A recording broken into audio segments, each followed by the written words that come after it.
जैसे ही सुबोध ने घर से निकलने के लिए अपना ट्रॉली बैग उठाया, उसकी माँ आरती की थाली लेकर सामने आ गई।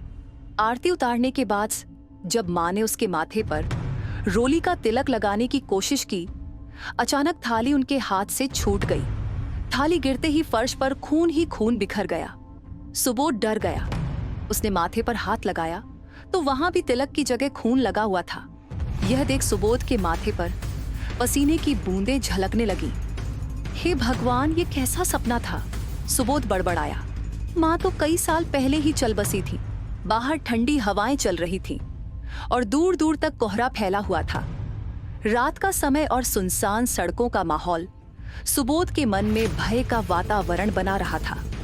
उसने ईयरफोन लगाया और मोबाइल की दुनिया में खो गया। कुछ ही देर में वह रेलवे स्टेशन के सामने पहुंच गया। घड़ी की सुइयां रात के 12 बजा रही थीं। ट्रेन के आने में अभी 15 मिनट का समय बाकी था। सुबोध मोबाइल पर वीडियो देखने में इतना व्यस्त था कि उसने ध्यान नहीं दिया कि प्लेटफॉर्म पर कोई भी नजर नहीं आ रहा था। न कोई ट्रेन, न कोई यात्री। 12:15 पर ट्रेन का हॉर्न गूंजा।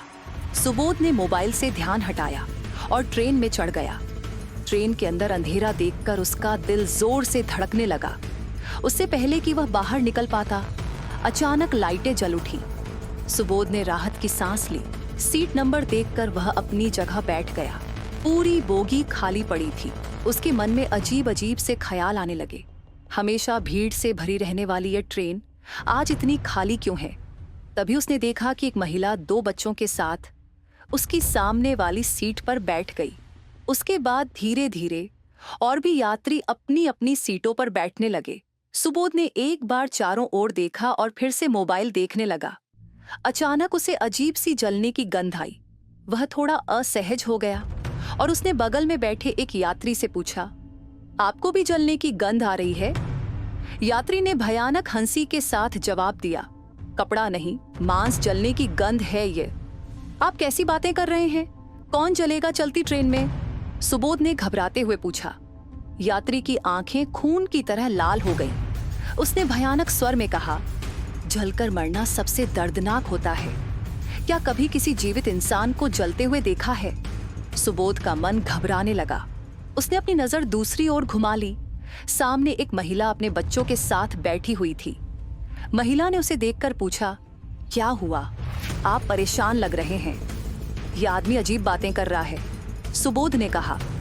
महिला ने कहा, जिसके नसीब में जलकर मरना लिखा हो, उसे वह दर्द सहना ही पड़ता है। सुबोध ने झटके में अपना मोबाइल निकाला और अपने दोस्त नीरज को फोन मिलाया। यार, मेरी गाड़ी में कुछ गड़बड़ है, जल्दी से 2000 रुपये ट्रांसफर कर दे। नीरज ने कहा, तू किस ट्रेन में है?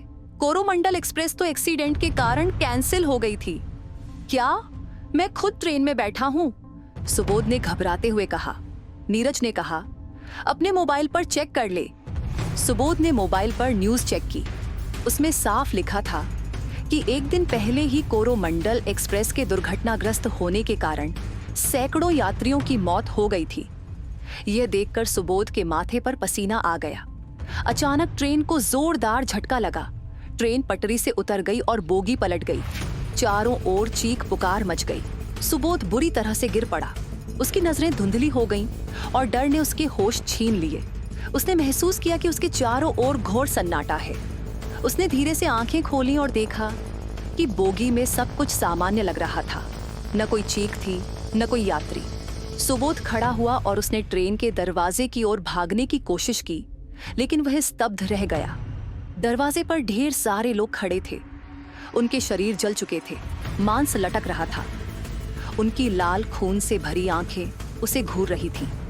वह पीछे हटने की कोशिश करता है, लेकिन सामने भी उसे जले हुए लोग दिखाई देते हैं। सुबोध की नसों में खौफ दौड़ जाता है। उनमें से एक आदमी उसकी ओर बढ़ते हुए कहता है, हमारा दर्द महसूस किया है तुमने? वह चिल्लाता है, नहीं, मुझे छोड़ दो। अचानक सब कुछ सामान्य हो जाता है। कहते हैं, जिनकी आत्मा अधूरी रह जाती है वे चैन नहीं पाते। फिर भी हमारी यही कामना है कि इस भयंकर हादसे में मारे गए लोगों की आत्मा को शांति मिले। अगर आपको यह कहानी पसंद आई हो तो हमारे चैनल को सब्सक्राइब करना न भूलें।